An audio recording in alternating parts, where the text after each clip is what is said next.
वैसे हम लोगों ने बहुत किसी की नकल करने की कोशिश नहीं की है, और मैं बतला देना चाहता हूं, जो नकल करके अपनी अकल बढ़ाने की कोशिश करते हैं उनकी शक्ल बिगड़ जाती है।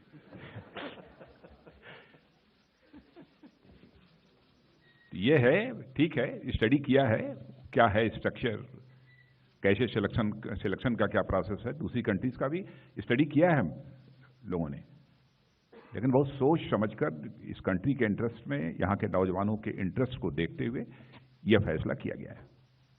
67 दो नाम आपके सामने जो आ रहे हैं, ये मूवी के नाम रहे हैं, दोनों ही नाम पर हिंदी में फिल्म है, अग्निपथ और अग्निवीर भी। तो इन दोनों नामों को अब एक गौरवशाली इतिहास बनाने का जो है शुरुआत हो रहा है।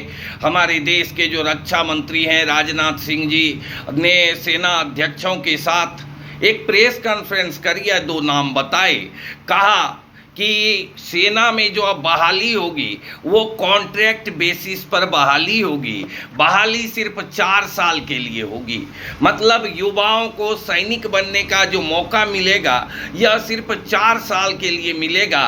4 साल के बाद उनकी रिटायरमेंट हो जाएगी, उनके रिटायरमेंट के बाद कोई पेंशन नहीं मिलेगा, बस जो भी मिलना है एक मुश्त रिटायरमेंट का मिलेगा।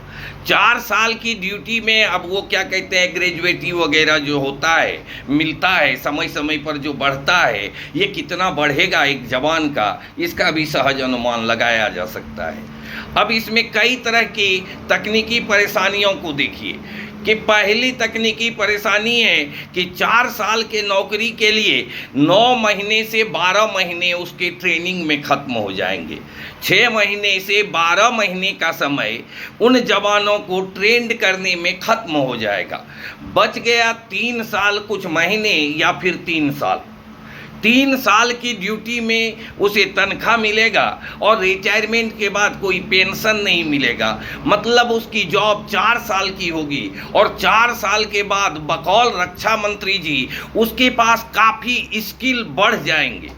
वह अपने अर्जित स्किलों से देश के व्यापार में भी सहयोग करेगा, देश की इकोनॉमी ग्रोथ करेगी और देश का जीडीपी बढ़ जाएगा। क्यों बढ़ जाएगा?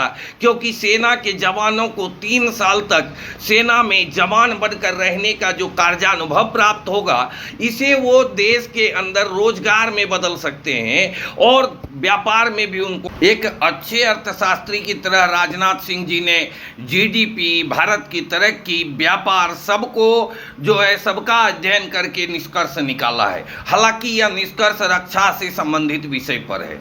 मुझे हैरत लगी यह देख करके कॉन्ट्रैक्ट पे बहाल होंगे सैनिक, उन सैनिकों के अंदर मनोबल कितना होगा ये मैं तो समझ सकता हूं, क्योंकि मैं ज़मीन पर हूं और ज़मीन के युवा ही सेना में जाते हैं, उद्योगपतियों के बच्चे सेना में नहीं जाते हैं। तो मैं बेहतर समझ सकता हूं कि यह युवाओं के साथ एक बेहतरीन मजाक है जो राजनाथ सिंह जी करने जा रहे हैं। 4 साल की नौकरी की बात हो रही है, इससे लाभ क्या होगा? हर 4 साल में वो हटेंगे और नए को देंगे, आप उसको पूर्व बताएंगे रोजगार क्या दिया, तो टाइम पास 4 साल के लिए पार्ट टाइम का जॉब, और वो भी सेना में। कितनी मजबूत हो सकती है इससे भारतीय सेना? उसको तो अगर 1 साल की आप ट्रेनिंग दे रहे हो एक सेना के जवान को, तो शुरुआती 2 साल तो उसकी ट्रेनिंग में बीत गई, उसको सेवा का मौका ही नहीं मिलेगा। जब तक वो सीख पाएगा कुछ हद तक, तब तक उसकी रिटायरमेंट हो जाएगी। आखिर इस नीति की जरूरत क्या है? क्यों मनोबल तोड़ना चाहते हैं सेना का? क्यों जो प्रथा चल रही है 18 साल की, सबसे कम समय के, सबसे कम उम्र की जो नौकरी है समय सीमा की, वह सेना की रक्षा के लिए सहर्ष प्राणोत्सर्ग करते हैं, ऐसे जवानों का मनोबल तोड़ने का प्रयास है। और राजनाथ जी जीडीपी समझाने लग गए हैं। वो चाइना के बॉर्डर पर, भारत चाइना बॉर्डर पर चाइना के जो लगातार काम कर रहा, जिसकी यूएन और यूएस ने निंदा की है, उसके बारे कुछ नहीं बता